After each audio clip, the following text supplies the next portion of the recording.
Okay, everyone. I'm Mark Passio of WhatOnEarthIsHappening.com. Welcome and thank you all for being here today. Thanks to the Tesla Science Foundation for inviting me to speak at this great conference. My presentation is going to be fast-moving and hard-hitting, so strap yourself in and let's get started. It's called Scarcity to Abundance. What will it take to make Tesla's dream a reality? And this presentation may be a little bit hard for some people to hear today. Not everybody may be ready for it, and that's okay. I'm going to say the things I'm going to say anyway, and perhaps they will be seeds that will perhaps sprout and grow at a future time. This is the goal that we're all here for. We say that we want free energy, and I emphasize the word say because there's oftentimes a lot of opposition between our thoughts and our actions. What we will do to make that reality actually come about and manifest itself. So, this is what we want. We want to do away with the current unsustainable, controlled energy paradigm. Okay? I call it the scarcity paradigm. It's controlled energy. It's ecologically polluting and unsustainable. It's based in the fear of scarcity. It perpetuates dependency. It is maintained by violence, exploitation, and imperialism. It promotes the separation worldview that nature is ours to conquer. It stagnates human evolutionary progression. It's completely immoral because it is in opposition to spiritual law. And it will ultimately lead to total slavery for humanity if we do not dissuade from going down this course.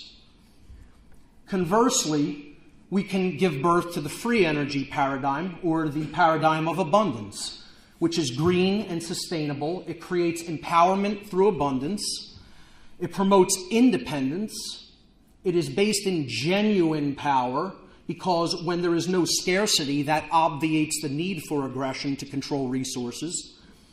It promotes the integral worldview that we are a part of the balance of nature. We are a part of nature. We do not own it to exploit. It promotes human evolutionary progression. It is moral, which means that it is in harmony with spiritual law, with the laws of morality, and it ultimately will lead to true freedom for humanity. But see, part of the problem is that a lot of people want to put the cart before the horse, so to speak. You can look at Tesla as the cart and the true understanding of freedom as the horse that has to lead the way to bring that new and sustainable energy paradigm into manifestation. So what is the problem? Why don't we have free energy? What is holding us back from it? Well, this is the part that may be difficult for a lot of people to hear. Why don't we have all of the wonderful innovations that Tesla envisioned? Why aren't we operating on a wireless world? Not on fossil fuels and the dependency that goes along with it. Why hasn't Tesla's vision for the future already come about? It's not because we don't have the technology to do it or the know-how, okay? There's another deeper, much more deeply seated psychological reason that we have not given birth to this new energy paradigm yet. And Tesla can give us a hint as to, what we really need to understand. He said that peace can only come as a natural consequence of universal enlightenment. Now, people have a different idea of what enlightenment means, and I'm going to hope to shed some light upon that. I like to say that free energy can only come as a natural consequence of universal spiritual enlightenment. And again, that's the state that we have to create internally first before we're ever going to manifest the external reality that we say we want to see, that is our claim. Things need to change in order for that to happen. But what, in fact, needs to change? Deeply held belief systems need to change. There needs to be a paradigm shift. A way of seeing the world needs to go away, and a new way of seeing the world needs to be born into existence within each one of us. That is a paradigm shift or an ascension in human consciousness, coming out of darkness and rising into the light. A paradigm shift has requirements. It does not magically just take place. There is will and effort that is involved. Okay? So what are these requirements? What, in fact, must change? And here's where the difficulty is going to be coming in for some people here in the audience today. There are two world religions, universal religions, I call them, that are ultimately holding humanity back from the manifestation of free energy. For free energy to emerge, these religions must be completely abandoned. Completely abandoned. And people may be very shocked when they hear what these religions in fact are, because it is not what you think. It is not what you are thinking of as religion. And in that sense, we need to define what I mean by the word religion. Religion is a system of control that is based in an unchallenged dogmatic belief system. Religion, as a word, the etymology of the word comes from the Latin language. The word relegare, the verb relegare in Latin, means to tie back, to hold back, to thwart from forward progress, or to bind by tying. Okay? So what is in fact being held back is the progress of our understanding of the way the laws of the universe actually work. We are being held back from an understanding of truth. And the progress is all in the mind that is being held back. We are being mentally and psychologically held back. This is the first religion, the universal world religion known as money. Money is a belief-based system of control that is built upon the fear of scarcity, which is purposefully designed to limit access to energy. That is what money is designed for.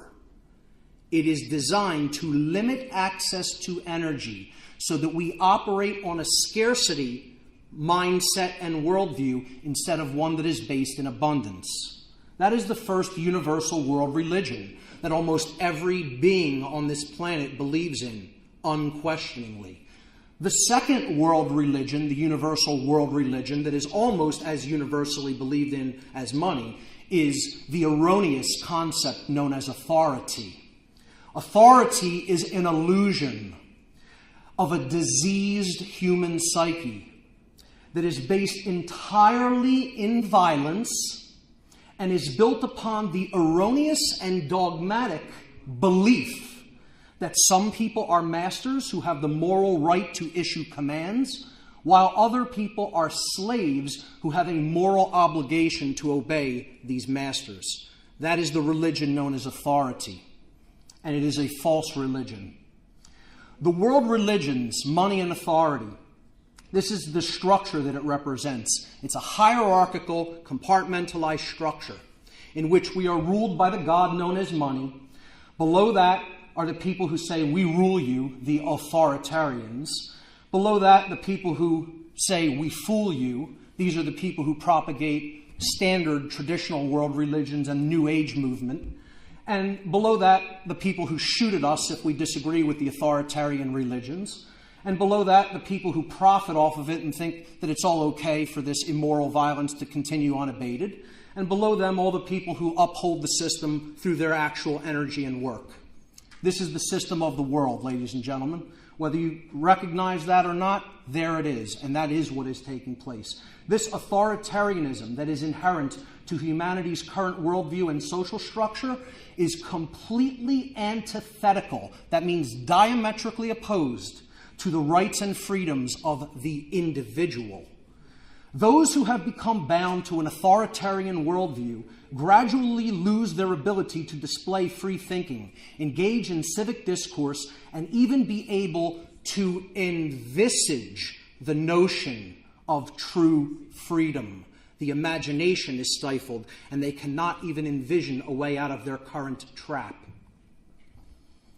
Through fear, scarcity, and our own acquiescence, these two universal false religions keep us rooted into the base brain. They keep us in the reptile brain, the lower brain, which is the brainstem and cerebellum. This is all fight or flight mechanisms, okay? Pure survival, the reptile brain. We are not operating from a place of emotions or empathy, let alone a place of higher order thinking and reason, which is brought about by the balance of the human brain or the neocortex. That's what scarcity ultimately does. It keeps us in the reptilian complex of the mind. In such a fear-based and fight or flight state of consciousness, humanity has become collectively incapable of truly creative and liberating thinking, which is also known as human imagination.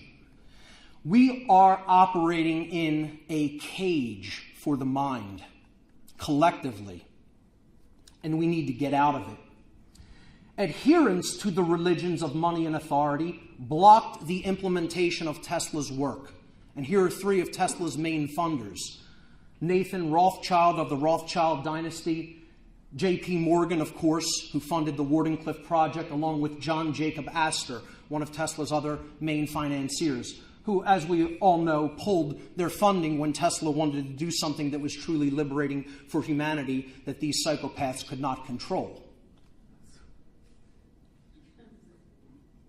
But you know, who followed those orders? Those orders came down to military men, followers of orders, who decided on those orders to destroy the Wardenclyffe Tower so that it could not be studied and understood further and preserved for posterity, and hopefully be activated at some future point so that we could really move into a sustainable future as far as energy was concerned.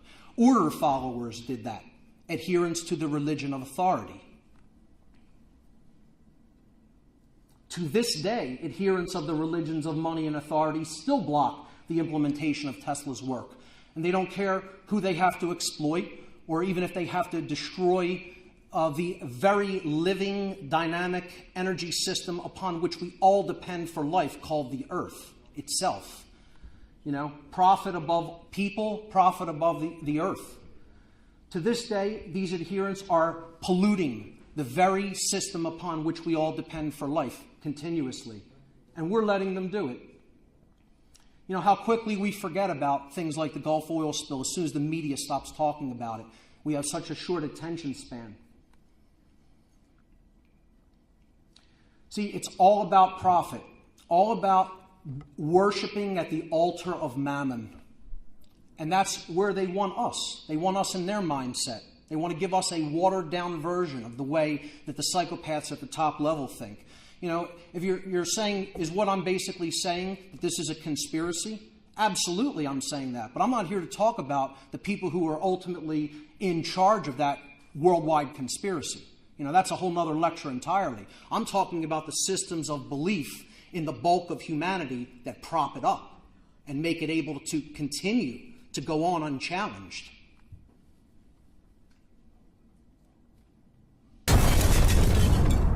That's true for the majority of the people of this world, as painful as it is. You know, and if that's what our God is, expect to remain in a cage for a long, long time. If you put that God over the universal God of all creation, then my personal opinion is that we deserve what we get. And we don't deserve anything better than what we have right now, as long as that remains our highest value system. Imperialism. This is what the worshippers of the religion of authority, those who worship at the altar of authority and are order followers. You know, if you don't believe that this slide is true and this is what we're really doing, and that we're attacking other nations to take resources because we think we should have it at their expense, you know, I think you're a very naive person if you don't think that's the main motivating factor personally. Worshipping at the altars of money and authority, most so-called modern science is being used to perpetuate control, greed, and hegemony, rather than what Tesla wisely told us that science should be used for, the betterment of humanity.